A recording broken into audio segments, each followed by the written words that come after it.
Imagine marcar um tempo com Jesus, mas já no fim do dia, você percebe que gastou toda a sua energia com o trabalho, a família, o lazer. Então, cansado diz: Senhor, amanhã eu compenso. Ou então, promete que vai obedecer, mas na hora que te custa algo, muda de ideia. Ah, Jesus, o Senhor entende, né? Aí vem o dia de celebrar com Ele. Você passa no shopping, compra presentes e roupas, mas são todas para você mesmo. Quando se dá conta, só sobraram algumas moedas. Você entrega para Jesus e diz: compra algo simbólico, mas é de coração, viu? E no fim, enquanto come pipoca assistindo a vida passar, olha para o lado e vê que Jesus continua ali. Oferece então o que sobrou no fundo do pacote, só aqueles milhos duros que não estouraram, sabe? E diz: você quer? Será que ele merece isso? As sobras da nossa devoção, da nossa fidelidade, dos nossos recursos, do nosso serviço? Você daria restos a um Deus santo?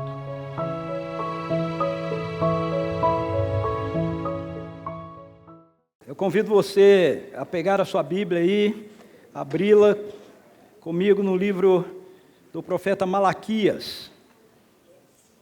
Malaquias é o último livro do Antigo Testamento, assim chamado Antigo Testamento. Se você abrir a sua Bíblia em algum livro do Velho Testamento, você vira à direita e vai seguindo que você chega lá. Se porventura abrir no Novo Testamento, é só você pegar a esquerda e você vai chegar nele também.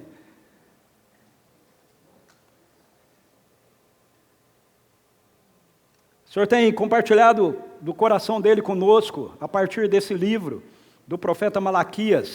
Ao longo desse mês aqui nós temos conversado e pensado a respeito de como se dá a interação do nosso relacionamento de uma forma efetiva com a pessoa de Deus.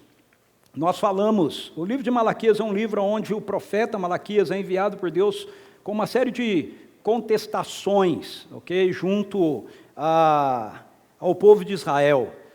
E nós falamos a respeito da questão de muitas vezes o povo de Israel não voltar a Deus de uma forma genuína a sua devoção, o seu reconhecimento de quem Deus é.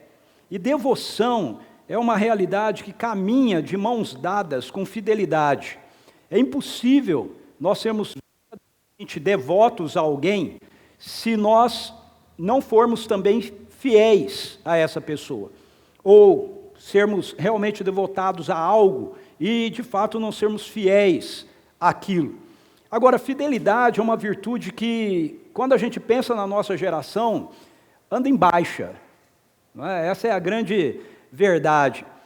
A nossa sociedade contemporânea não valoriza essa virtude. Eu não sei se você já ouviu essa expressão, muito provavelmente já tem ouvido. O mundo é dos espertos. Já ouviu essa expressão? O mundo é dos espertos. E o ponto é que os espertos, eles são infiéis. Essa que é a verdade. Na maioria das vezes, quando essa expressão é usada, o mundo é dos espertos, é porque alguma falcatrua foi feita, não é? Alguma jogada foi feita. Uma realidade de infidelidade, na verdade, foi se manifestada. Fidelidade requer compromisso. Fidelidade é uma realidade que requer compromisso, pressupõe compromisso. Então, como é que nós somos comprometidos com Deus? Ou, antes de pensarmos nisso, com o que é que você é comprometido? Pense nisso, com o que é que você é comprometido? E uma outra questão que é importante, o quanto você é comprometido.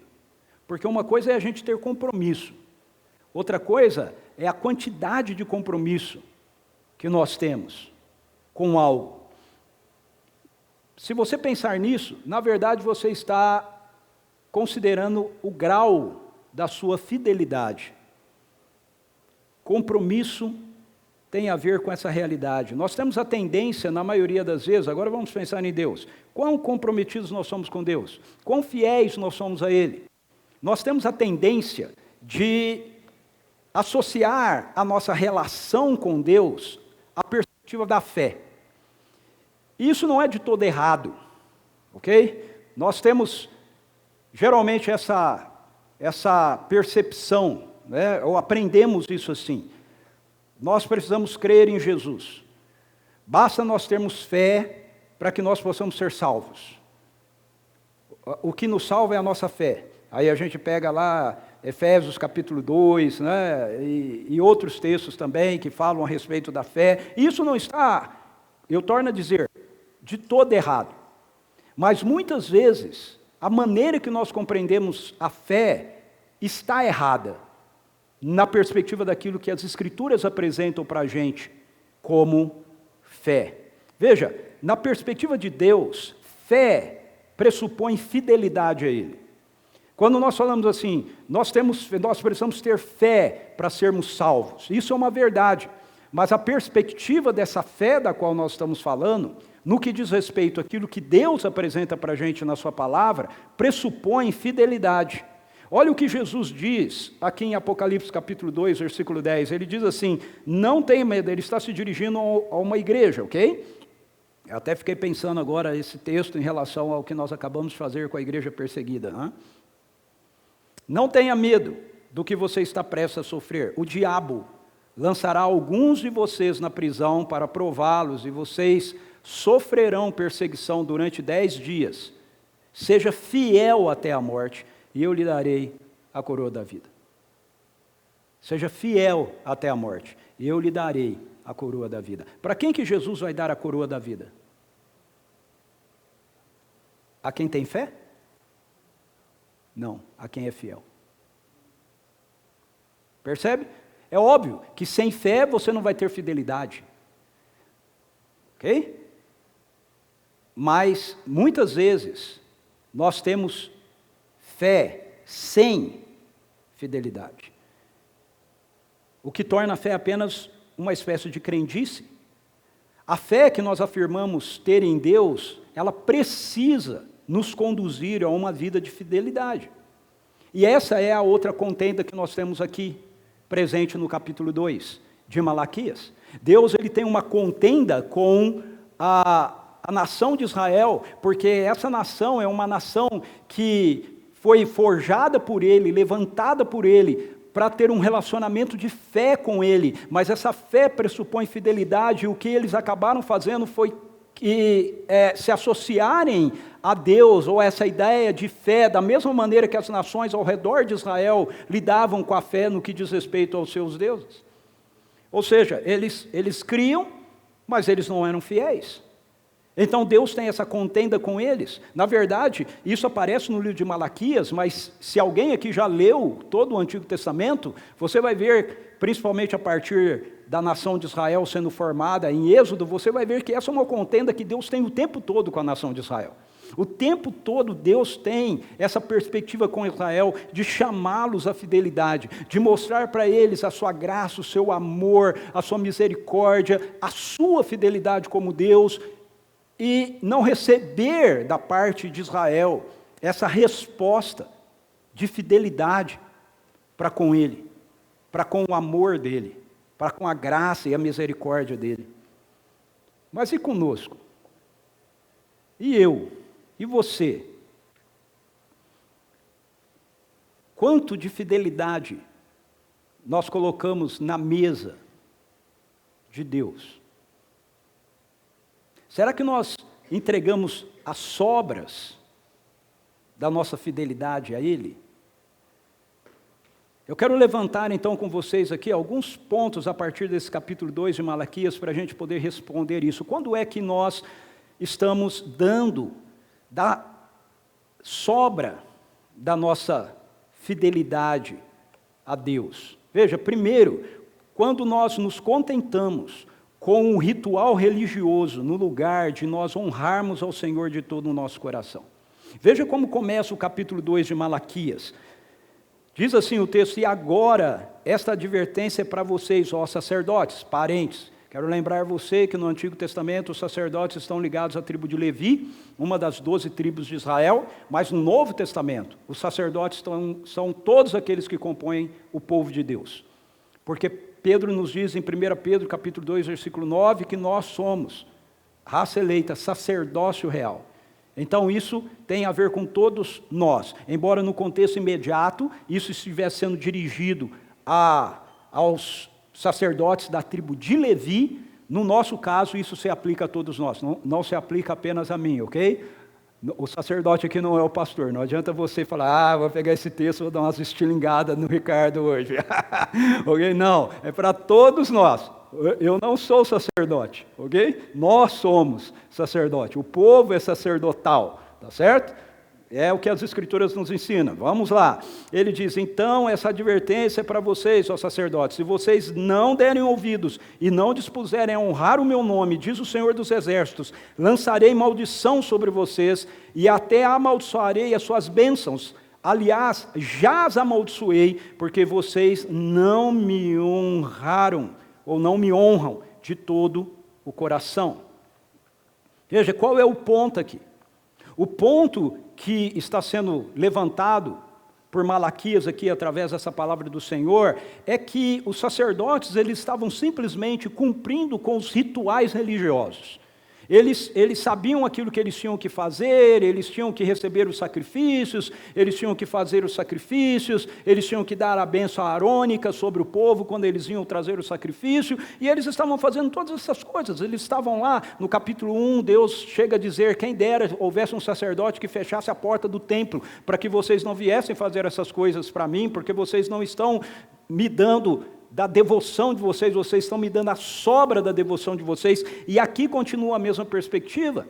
Os sacerdotes, eles estão fazendo aquilo que eles estão fazendo porque eles estão simplesmente envolvidos mecanicamente com as atividades da sua religião. É isso que eles estão fazendo. E a contenda de Deus com eles é: vocês não têm o coração de vocês em mim.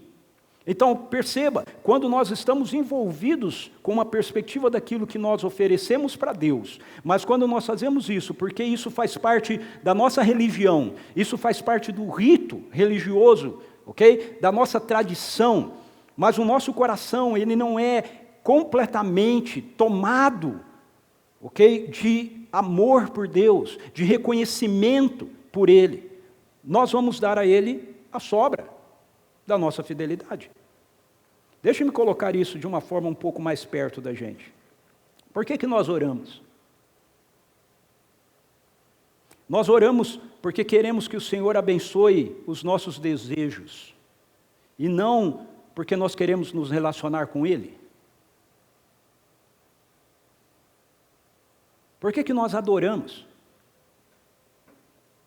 Nós adoramos, prestamos cultos, porque nós queremos ter a certeza de que Deus irá nos favorecer, e não porque Ele é digno de receber a nossa adoração. Por que nós lemos a Bíblia? Se lemos. Porque nós queremos encontrar o passo a passo para que a gente possa ser vitorioso, próspero, termos sucesso nos nossos empreendimentos. Não porque nós ansiamos conhecer o coração do Senhor, para então podermos honrá-lo. Veja, essas são questões que nós precisamos levantar. E para ficar bem claro o que Deus está falando aqui, através de Malaquias com Israel e também conosco, Ele mostra no texto que Deus tem um padrão de fidelidade, que Ele espera ser vivido por aqueles que são seus sacerdotes. Eu acho isso muito interessante no texto, porque, veja, até mesmo essa perspectiva da fidelidade, nós podemos estabelecer o nosso padrão de fidelidade. Ok? Bom, eu sou fiel a Deus, eu estabeleci qual é o meu padrão de fidelidade, mas veja, quando Deus fala sobre fidelidade, Ele tem o padrão dele, do que Ele entende ser fidelidade. E se nós estamos oferecendo menos do que isso, que é o padrão que Ele estabelece para nós, então a verdade é que nós podemos até ser fiéis, mas nós estamos entregando a sobra da nossa fidelidade a Ele. Ele faz referência aqui no texto à pessoa de Levi. Ele exemplifica o que ele entende por fidelidade, resgatando essa figura de Levi, que é através, o patriarca através do qual ele estabelece, ok? A nação sacerdotal, né? Que hoje é a igreja. Ele diz assim: então vocês saberão que fui eu que fiz a vocês esta advertência para que a minha aliança com Levi fosse mantida. Diz o Senhor dos Exércitos: a minha aliança com ele foi uma aliança de vida e de paz, que na verdade lhe dei para que me temesse. Ele me temeu e tremeu diante do meu nome. Então ele está dizendo: olha, Levi é o modelo de fidelidade que eu quero para vocês. E aí, ele vai apontar para a gente no texto, pelo menos 5 características que expressam essa fidelidade, que mostram para nós que nós não estamos dando sobras para Deus. A primeira delas é a nossa vida e paz estarem asseguradas no Senhor. Veja, ele diz no comecinho do versículo 5, a minha aliança com ele, com Levi, foi uma aliança de vida e de paz, que na verdade eu lhe dei para que me temesse. Ele está dizendo, para Levi, a vida de paz, a vida de Levi, a expressão da vida de Levi era eu sou a paz de Levi, eu sou a vida de Levi. Então, se nós buscamos sentido para a nossa vida, ou paz em qualquer outra realidade que não seja nessa relação com o Senhor, nós estamos dando sobra da nossa fidelidade a Ele. Uma segunda característica que ele coloca aí, continuando o verso 5, é que a nossa vida é tomada pelo temor ao Senhor. Ele diz, Ele me temeu e tremeu diante do meu nome. Temor a Deus. Temor é reverência ao Senhor. Okay? É reconhecê-lo como digno da nossa reverência. Digno do nosso reconhecimento. Temor não é medo de Deus, ok? Mas é essa admiração por Ele, que me leva a chegar diante dEle com espanto, né? Com, uau, é Ele. É Ele. A última canção que nós cantamos aqui, essa expectativa de ver o noivo, de estar com Ele, de nos encontrarmos com Ele. Uma terceira característica que Ele coloca para a gente é de mantermos a palavra do Senhor em nosso coração e lábios o tempo todo. No começo do verso 6, ele diz, a verdadeira lei estava em sua boca e nenhuma falsidade achou-se em seus lábios. Ou seja, a palavra estava na boca, estava no coração, o tempo todo. Provérbios diz, guardei no coração a tua palavra para não pecar contra ti. Uma quarta característica que ele coloca aí é andarmos em santidade, e não pelos padrões da sociedade que nos cerca. Veja, ele diz, fechando o verso 6, ele andou comigo em paz e retidão, e desviou muitos do pecado. Ele andou comigo em paz e retidão. A palavra retidão no Antigo Testamento é a mesma palavra que é usada no Novo Testamento para falar sobre justiça. Okay? Andar em retidão no Antigo Testamento, ou andar em justiça no Novo Testamento, é andar com a nossa vida padronizada por aquilo que a palavra de Deus nos aponta, por aquilo que a palavra de Deus nos direciona. É andar em linha reta com a palavra, não desviar nem para a direita nem para a esquerda, mas ser conduzido por ela. E uma última característica que ele nos apresenta aí, é que nós caminhamos com uma vida de intensa ação missional. No verso 7 ele diz assim, porque os lábios do sacerdote devem guardar o conhecimento, e da sua boca todos esperam a instrução na lei, porque ele é o mensageiro do Senhor dos exércitos. Porque os lábios do sacerdote devem guardar o conhecimento. Todos esperam ouvir através dele a lei, a direção da palavra do Senhor. O que significa que ter a palavra no coração e tê-la nos nossos lábios não é tê-la restrita a nós, mas é entender que nós recebemos isso para que através da nossa vida isso seja compartilhado com outras pessoas que estejam vivendo ao nosso redor e que não conheçam o Senhor. Veja o que ele diz: desviaram, ok? Muitos da morte. Agora, quando o que nós servimos ao Senhor é o resto da nossa fidelidade, o resultado disso é justamente o contrário.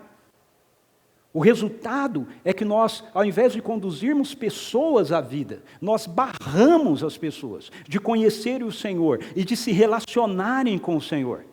Veja, preste atenção. O maior empecilho para uma pessoa chegar a um verdadeiro relacionamento com Deus não são os incrédulos. Ok? Mas são aqueles que se afirmam cristãos.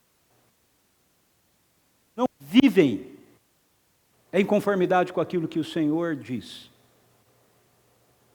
Eu sou um cristão, mas eu vivo dentro dos mesmos padrões que a sociedade apresenta para mim.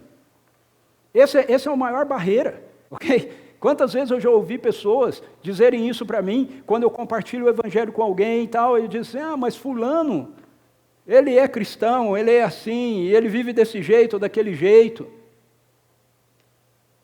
Essa é a maior barreira, é um mau testemunho que é dado da nossa parte, da parte da própria igreja. Sabe, o que muitas vezes faz com que o mundo se feche para o evangelho é ele olhar para a igreja e ver que na igreja há mesmo anseio pelo materialismo que existe lá fora. A mesma ganância presente no nosso coração como há lá fora. Para quê? É melhor eu ficar num dia frio no domingo de manhã na minha casa.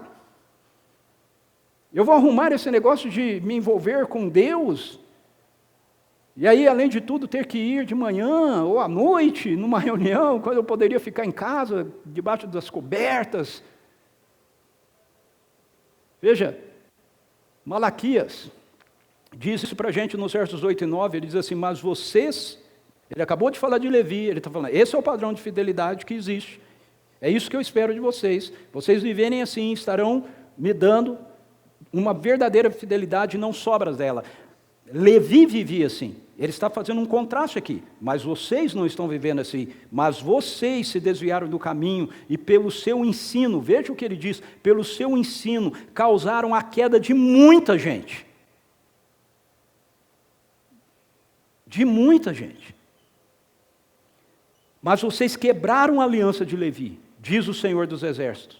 Por isso eu fiz que fossem desprezados e humilhados diante de todo o povo, porque vocês não seguem os meus caminhos, mas são parciais quando ensinam a lei. Ou seja, não são fiéis. Me dão sobras da fidelidade de vocês. Sabe, Jesus coloca isso no Novo Testamento assim, vocês são o sal da terra. Mas se o sal perder o sabor, ele é jogado fora. E serve para ser pisado pelos homens. Vós sois o sal da terra.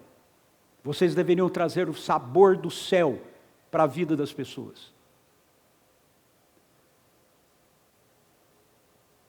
Mas, se vocês não me dão a fidelidade de vocês, o que vocês fazem, na verdade, é serem pisados pelos homens. Deus está dizendo isso aqui em Malaquias, Ele está dizendo, porque vocês não estão me dando uma fidelidade total, porque através do estilo de vida de vocês, ao invés de vocês conduzirem as pessoas a conhecerem quem eu sou e a desejarem se relacionar comigo, na verdade estão fazendo elas se desviarem de mim, eu vou humilhar vocês. É a mesma coisa que Jesus disse. Então veja, a gente precisa entender isso. A nossa fidelidade, ela vai ser dada de forma parcial, sobras dela, quando nós começamos a lidar com isso que nós estamos fazendo aqui, ou qualquer outra realidade que diz respeito a Deus, seja a oração, seja a leitura das Escrituras, qualquer coisa disso, como simplesmente um rito da nossa vida. Sabe? A gente faz isso porque é isso que a gente faz. Nós somos cristãos, nós somos evangélicos, o evangélico faz essas coisas. Então a gente faz isso. Mas no nosso dia a dia, o nosso coração não é tomado de fascinação, de admiração por Ele. Mas deixe-me avançar. Nós vamos servir restos da nossa fidelidade ao Senhor quando a palavra de Deus deixa de determinar o nosso estilo de vida. Ele vai continuar falando aqui com os sacerdotes, e ele vai questioná-los, dizendo assim: não temos todos o mesmo Pai? Não fomos todos criados pelo mesmo Deus? Por que será então que quebramos a aliança dos nossos antepassados, sendo infiéis aos outros? Judá tem sido infiel. E aí ele vai dar 2 exemplos da demonstração dessa infidelidade. A primeira é que ele vai dizer que, por conta dos sacerdotes não ensinarem as Escrituras, não ensinarem o povo a verdade a respeito da lei, não viverem em conformidade com isso, tem feito com que pessoas de Israel, Judá que representa todo o povo, se casem com mulheres que adoram deuses de outras nações. Ele diz: Judá desonrou o santuário que o Senhor ama. Homens casaram-se com mulheres que adoram deuses estrangeiros. E a segunda questão que ele coloca é que pessoas casadas têm aberto mão do seu relacionamento conjugal. Ele diz, no versículo, ele diz: a outra coisa que vocês fazem, enchem de lágrimas o altar do Senhor, choram e gemem, porque Ele já não dá atenção às suas ofertas, nem as aceita com prazer. E vocês ainda perguntam: por quê? É porque o Senhor é testemunha entre você e a mulher da sua mocidade, pois você não cumpriu a sua promessa de fidelidade, embora ela fosse a sua companheira e a mulher do seu acordo matrimonial. Não foi o Senhor que fez de vocês um? Em corpo e em espírito, eles lhe pertencem. E por que um só? Porque ele deseja uma descendência consagrada. Então perceba, Malaquias traz 2 exemplos aqui, que estão demonstrando como o povo de Israel estava distante da palavra do Senhor. Esse casamento misto, veja, casamento misto no Antigo Testamento não é o casamento de um israelita com uma pessoa de outra nação, ok? Não é isso um casamento misto. Por exemplo, Ruth era moabita, ok? E ela casou. Casamento misto do Antigo Testamento é uma pessoa de Israel, um servo de Deus, uma pessoa da nação de Israel, se casar com uma pessoa que adora outro Deus. Isso é o casamento misto, ok? Então, se uma mulher, ela se tornasse parte da nação de Israel, ela abrisse mão dos deuses da nação dela, aquilo não era um casamento misto. Nós temos o caso de Raabe, nós temos o caso da Ruth, ok? Então, isso não é casamento misto. Casamento misto tem a ver com a pessoa estar abrindo mão da fidelidade dela, exclusivamente ao Deus Israel, quando ela se casa com uma pessoa que está adorando outros deuses, porque isso significa que ela vai passar a adorar também aquele outro Deus. Ela vai continuar adorando a Deus, o Deus de Israel, mas ela também vai começar a adorar esses outros deuses. Essa é a grande questão em todo o livro de Reis. Leia os livros de Reis que você vai ver isso. Essa era a demanda de Deus com o povo. E a segunda questão, como eu coloquei, então, é essa questão do divórcio em função dos desejos pessoais da pessoa.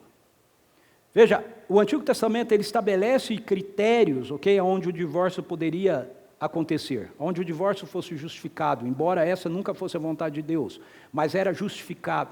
Mas o que está acontecendo aqui é que tem havido um divórcio acontecendo em busca do desejo pessoal, e não por causa daquelas questões, como por exemplo, a questão da promiscuidade sexual que é apontada no livro de Levíticos e que dá então o direito ao divórcio.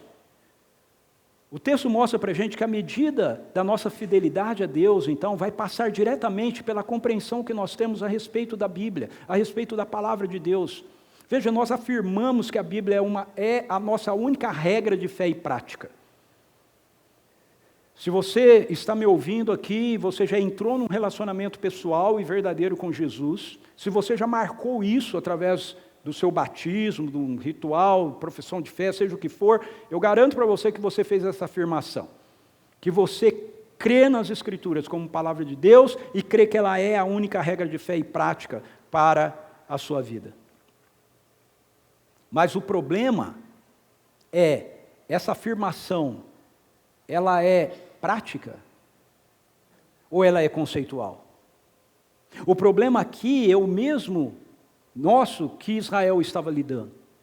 O que eles estavam fazendo ali é que eles não estavam considerando a lei do Senhor com seriedade. Por quê? Porque ela não estava sendo ensinada com fidelidade pelos sacerdotes.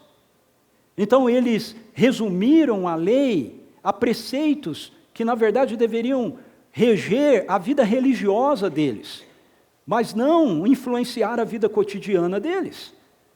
Então veja, no que diz respeito aos ritos, a como a gente vai fazer a adoração, ao sacrifício e etc e tal, nós temos a palavra que vai nos nortear com relação a isso. Mas com relação à minha vida profissional, a minha vida relacional, a minha vida conjugal, a minha vida familiar, as Escrituras não têm nada a dizer sobre isso.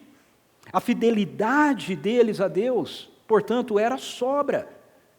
Em relação ao quê? Aos seus próprios desejos. Ou seja, eles eram fiéis aos seus desejos, no lugar de serem fiéis ao Senhor. E nós, as nossas decisões, elas são marcadas por essa realidade das Escrituras. Quanto da nossa fidelidade ela é voltada para nós mesmos, para o nosso próprio interesse, para os nossos próprios desejos, para o nosso próprio conforto. Quanto da palavra de Deus realmente determina as nossas posturas, as nossas decisões, as nossas escolhas, os nossos planos, as nossas prioridades.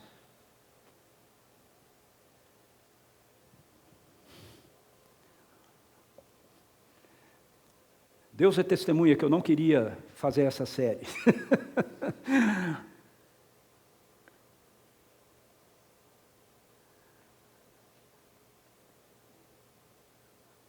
Quando a gente fala, vou falar de profetas,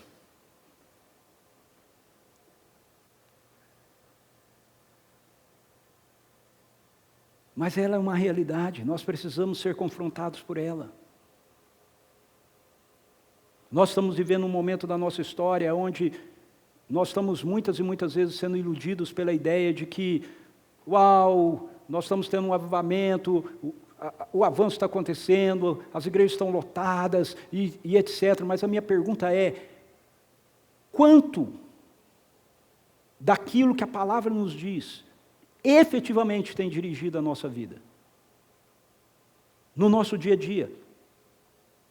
A Bíblia ela não é um livro da nossa religião.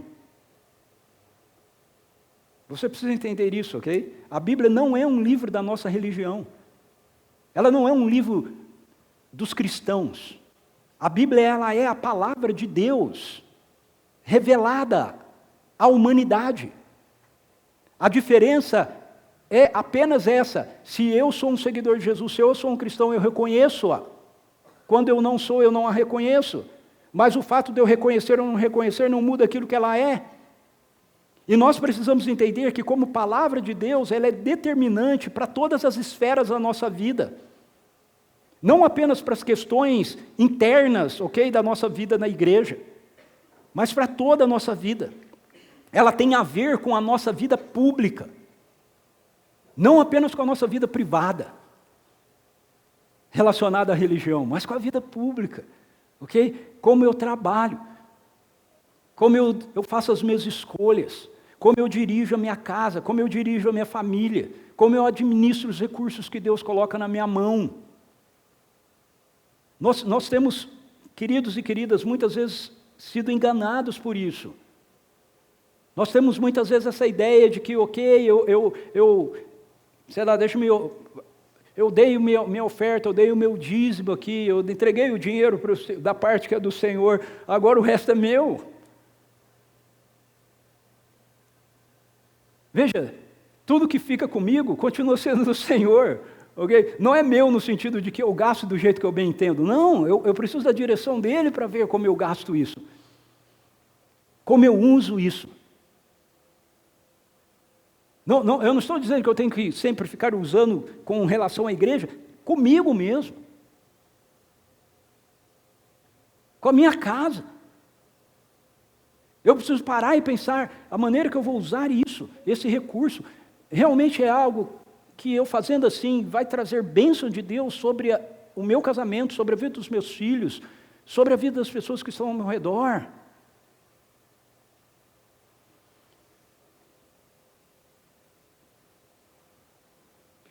Eu preciso entender isso, nós precisamos entender isso. Se as Escrituras elas não demarcam a maneira que nós vamos dirigir a nossa vida, a nossa fidelidade a Deus, aquilo que nós entregamos em fidelidade a Deus, são sobras. Por último, quando nós esquecemos que Deus é um justo juiz, a gente começa a entregar as sobras da nossa fidelidade a Ele. Veja no verso 17, fechando o capítulo 2, Malaquias diz: vocês têm cansado o Senhor com as suas palavras. Como temos cansado? Vocês ainda perguntam, quando dizem, todos os que fazem o mal são bons aos olhos do Senhor, e Ele se agrada deles, e também quando perguntam, onde está o Deus da justiça? O que está acontecendo aqui? Israel está olhando ao redor, e ele está vendo as nações que estão ao redor, e eles estão vendo as nações que estão ao redor prosperando. Eles estão vendo as nações que estão ao redor, que adoram outros deuses, que fazem as coisas de uma forma diferente daquilo que é a conformidade da lei do Senhor, apresentado pelo Senhor para Israel, aquilo que Israel começou a tentar, vamos viver assim. Esses caras não estão vivendo assim, eles estão bem, mas nós estamos vivendo desse jeito, procurando fazer essas coisas, e as coisas não estão indo bem para a gente. Então eles estão olhando ao redor e eles estão medindo a sua vida com Deus a partir daquilo que eles estão vendo acontecer nas nações ao redor. Então a constatação deles foi que Deus não estava, na verdade, se importando com o estilo de vida daquelas outras nações. Ao contrário, Ele estava até mesmo abençoando. Então eles chegam a essa conclusão, ok, Deus não se importa com aqueles que estão vivendo de uma forma injusta. Ele não é justo. E Malaquias diz que esse pensamento, essa fala, trazida por Israel, pronunciada por eles, era um juízo equivocado a respeito do caráter de Deus. Agora, todos nós nos deparamos com situações semelhantes a essa. Sim ou não? Quando nós olhamos ao nosso redor, nós vemos pessoas que não temem o Senhor. Nós vemos pessoas que não pensam em Deus. Nós vemos pessoas que não estão com o seu coração interessados em ter uma vida de devoção, de adoração, de serem fiéis a eles. Mas aí a gente vê o progresso superior dessas pessoas em termos materiais, em termos sociais. E a gente pode cometer o mesmo erro de Israel. Nós podemos começar a julgar que não vale a pena nós buscarmos o Senhor, como a gente tem feito. Não vale a pena isso. Não vale a pena temer o seu nome, andar em intimidade com Ele. Para quê? Por quê? Porque você está medindo isso dentro dessa esfera apenas do material. Veja, isso não é novo. Há o salmo na Bíblia, Salmo 73, Asaf escreveu esse salmo, e ele diz que o Senhor é bom para Israel. Eu, entretanto, quase que os meus pés resvalaram, porque eu olhei e eu vi a prosperidade dos ímpios.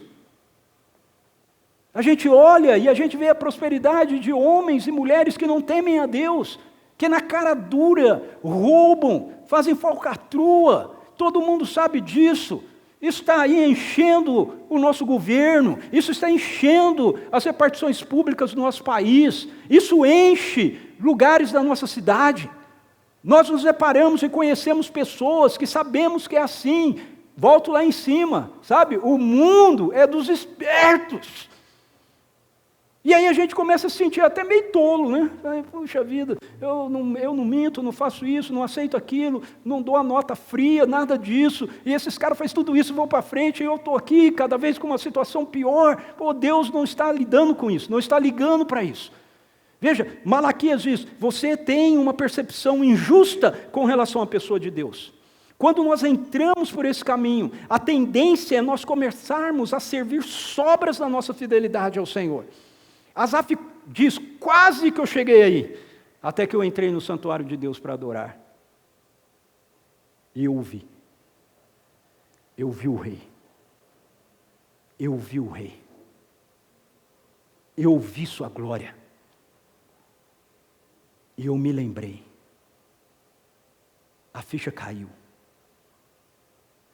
Nós começamos a considerar que nós também devemos buscar os nossos próprios interesses, porque afinal de contas, o que serve viver uma vida de fidelidade radical ao Senhor? Se gente não vive assim, vai tão bem. Bom, o texto vai terminar dizendo para a gente, vejam, eu enviarei o meu mensageiro que preparará o caminho diante de mim.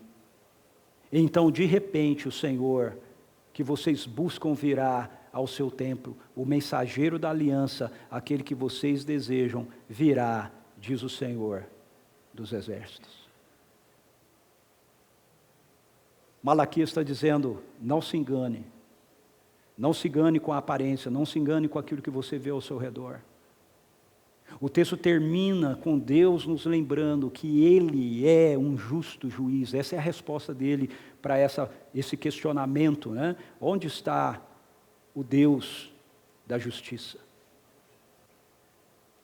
Ele diz, está aqui, eu estou chegando. Há uma dupla forma de interpretarmos essa profecia que é apresentada aqui para a gente. De repente Ele virá ao seu templo.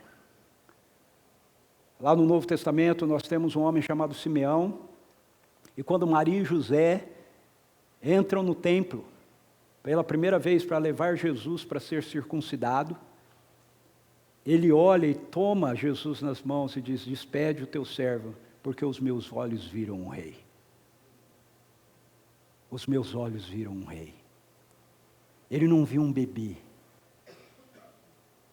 ele viu o rei da glória, o justo juiz. A primeira maneira da gente entender isso, essa profecia numa perspectiva passada. O que está sendo dito aqui foi cumprido com a primeira vinda de Jesus.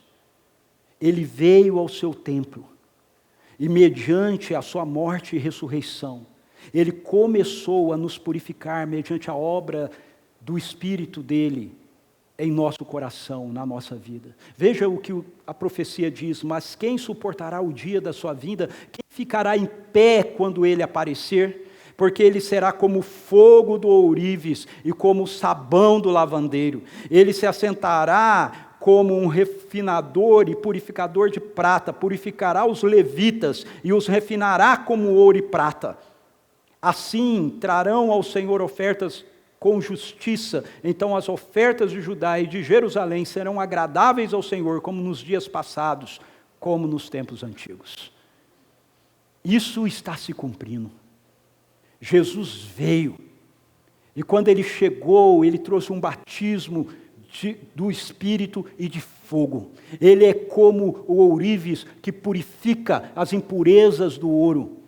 O que ele está dizendo aqui nessa primeira parte da profecia diz respeito aos levitas, ou seja, aos sacerdotes, ou seja, aqueles que creem, que afirmam crer nele como Senhor e Salvador. Ele diz, vocês creem em mim? Joia, bota a vida de vocês aqui na minha mão, eu vou purificá-la. Vou passar vocês no fogo, porque eu não quero deixar nenhuma impureza na vida de vocês. Eu vou ser que nem o lavador, que usa o alvejante na roupa, para deixá-la branquinha, bem clara.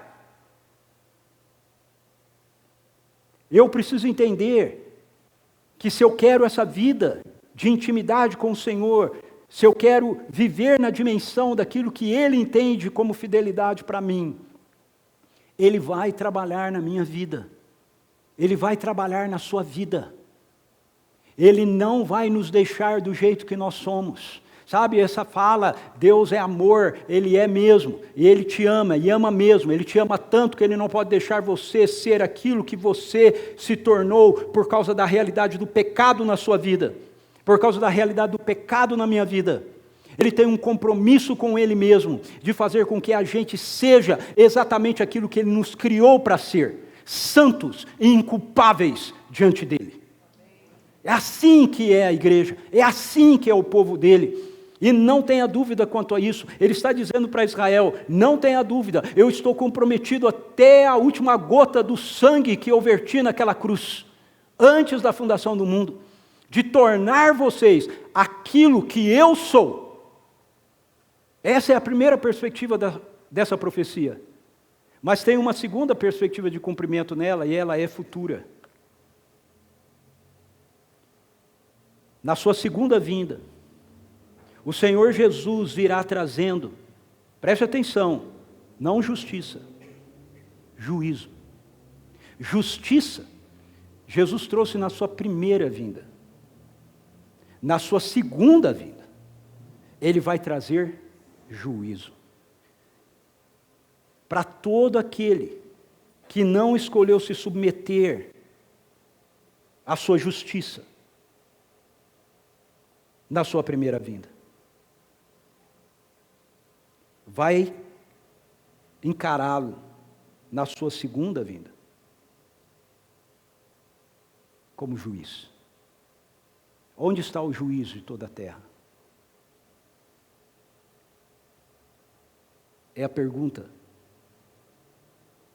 que o povo está fazendo lá em Malaquias. E ele está dizendo, está aqui. Ele veio para estabelecer justiça, retidão, através do sacrifício dele, através do sangue dele, naquela cruz, ele nos redime de todo o nosso pecado. Através da sua ressurreição, ele coloca a sua vida de justiça em nós. Paulo diz, ele se tornou pecado por nós, para que nós fôssemos feitos a justiça de Deus. E viver fora dessa realidade faz com que a gente faça parte desse segundo grupo. Ele diz, eu virei a vocês trazendo juízo. Sem demora testemunharei contra os feiticeiros, contra os adúlteros, contra os que juram falsamente, contra aqueles que exploram os trabalhadores em seus salários, que oprimem os órfãos e as viúvas, e privam os estrangeiros dos seus direitos, e não têm respeito por mim. Eu virei. E nós vamos acertar as contas. Então, quando eu entendo isso, quando eu entendo que Ele não deixou de ser o Deus justo e verdadeiro, o meu coração é tomado por um anseio de entregar a Ele a totalidade da minha fidelidade, não os restos dela. o desejo de ser fiel até a morte. Porque eu sei que é daí que virá a coroa da vida. Queria chamar o pessoal da música aqui. Queria convidar você a colocar o seu coração diante do Senhor. Veja, nós estamos na primeira parte da profecia, ok? Nós estamos na parte que Ele quer aplicar justiça sobre você. Justiça, não juízo, justiça. Justiça significa você dizer para Ele: Senhor, eu preciso reconhecer Teu governo sobre mim. Eu quero reconhecer, Senhor, que eu não tenho entregue toda a minha fidelidade ao Senhor. Sabe, quando a gente faz isso, nesse momento, o que nós recebemos dele não é punição. O que nós recebemos dele é restauração. É restauração. Porque ele é um Deus cheio de graça e de misericórdia. Ele resiste aos soberbos, mas ele dá graça aos humildes. Então, se a gente chega diante dele e diz: Senhor, eu não tenho feito isso. Sabe, eu tenho dado sobras da minha fidelidade ao Senhor. Eu tenho muitas vezes buscado ser fiel mais aos meus próprios desejos do que a Ti. O que você vai receber dele essa manhã, o que você vai encontrar com ele essa manhã, é restauração, é cura, é renovação, é fortalecimento, para que você siga em fidelidade a Ele. Em fidelidade a Ele. Até a morte. É Ele que garante que isso pode ser assim, se você se colocar diante dEle. Mas se a gente resistir a Ele, sabe, se a gente resistir ao fogo do ourives, se a gente resistir ao sabão do lavadeiro, então nós corremos um sério risco de, na sua segunda vinda, nos encontrarmos com Ele, com o seu juízo, não com a sua justiça.